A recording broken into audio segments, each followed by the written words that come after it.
Kentucky lawmakers have passed their first major piece of policy this year.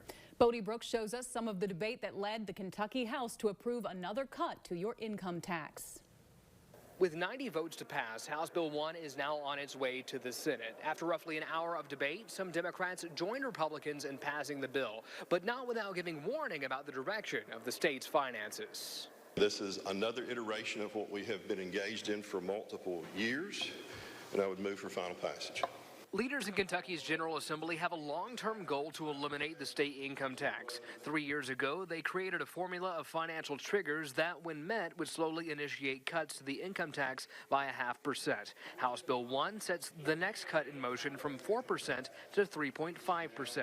Until this morning, I was not 100% sure which way I was going to vote. The plan has largely proceeded in past sessions without support from Democrats, wary that the state could face a financial crisis down the road and arguing an income tax cut disproportionately benefits wealthier Kentuckians. When we talk about reducing the income tax rate, we must ask ourselves, at what cost?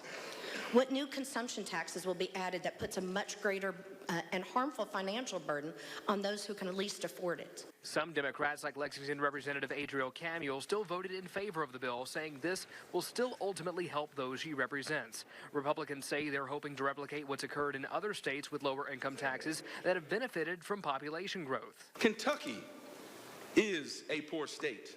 We are not going to tax our way to prosperity. We all want to support the Medicaid programs and the schools and fund all the things that we all care about. But you can't do it by overtaxing folks. We do it by growth. 7 Democrats withheld their support for the bill. It will now be heard in the Senate when lawmakers return for Part 2 of the session in February. Governor Scheer tells me he's likely to sign the bill when it reaches his desk. At the state capitol in Frankfort, Bodie Brooks, Fox 56 News.